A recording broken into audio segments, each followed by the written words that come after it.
The United States and over 60 other countries have called for a safe departure of local and international citizens from Afghanistan. In a joint statement, they said those in power in the country must bear responsibility for the protection of human lives and the immediate restoration of civil order. Just after the Taliban's takeover of the Afghan capital, reactions started pouring in. Former U.S. president has called on his follower, Joe Biden, to resign over the Taliban's takeover of Afghanistan. In a statement, Trump said what Biden allowed to occur in Afghanistan is shameful. Protesters angry at the U.S. decision to withdraw from Kabul marched into Lafayette Square opposite the White House. They held signs aloft denouncing the Taliban and chanted, "Save Afghanistan," and "Biden, you betrayed us." Meanwhile, UN Secretary General Antonio Guterres has called on all parties to exercise the utmost restraint. Guterres will address the Security Council today during an emergency session on the situation in Afghanistan. New Zealand's Prime Minister Jacinda Ardern says her country plans to evacuate its citizens and about 37 Afghan nationals from Kabul. At a news conference, Ardern implored Taliban to uphold human rights and let foreigners and Afghans leave safely. Earlier, United Kingdom's Prime Minister Boris Johnson said Afghanistan should not become a breeding ground for terror. The British Parliament is being recalled on Wednesday to discuss the situation. For more on this, we are joined by Mr. Arshad Yousafzai, a political analyst speaking to us from Peshawar. Mr. Yousafzai, thank you so much for your time. Now, the Taliban's rapid takeover of Afghanistan uprooted the United States government's assessment, which had said that it would take 90 days for the group to take over Kabul. The pace of their advance surprised many observers, but some believe that it was inevitable. What's your take on this?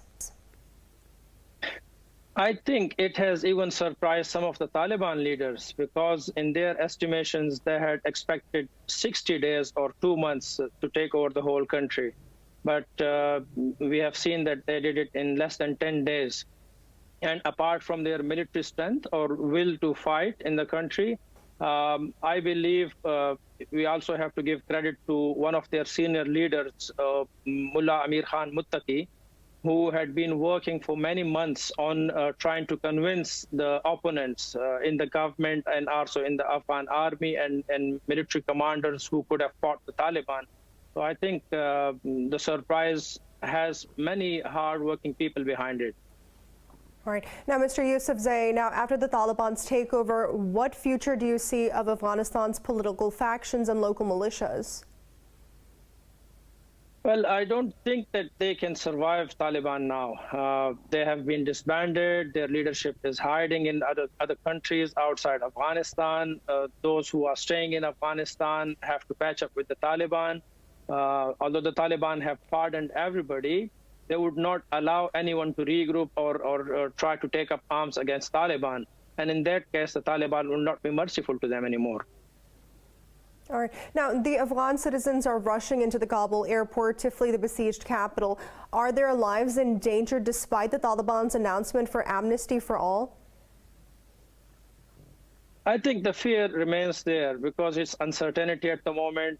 People don't know what is going to happen to them. There are some unconfirmed reports that people have been dragged out of their houses, although the Taliban are clearly saying that in any such instances, they should be contacted. They have given their phone numbers for emergency contacts. The people worry that they would be targeted because Taliban are there, the leadership might be sincere and they are giving clear instructions, but it's always possible that the ground or the foot soldier cannot be controlled completely. So people are worried, yes. All right. So, Mr. Yousafzai, would the international powers accept the Taliban's government or would they impose sanctions on Afghanistan? I think they have to accept the Taliban, given that the Taliban have promised a lot more changes than in their past. And if they were to keep up with the changes or with their promises, and if they proceed accordingly, as they have promised, if they allow girls' education, if they provide health facilities equally to all around the people, if they do not take the basic human rights of the people, there should be no way for international community to disband or to abandon Taliban. And the country needs international support. Taliban are in power now. If they are willing to be peaceful enough, if they provide basic human rights to people, why shouldn't the international community help them? All right. Mr. Arshad Yousafzai, thank you so much for speaking to Indus News.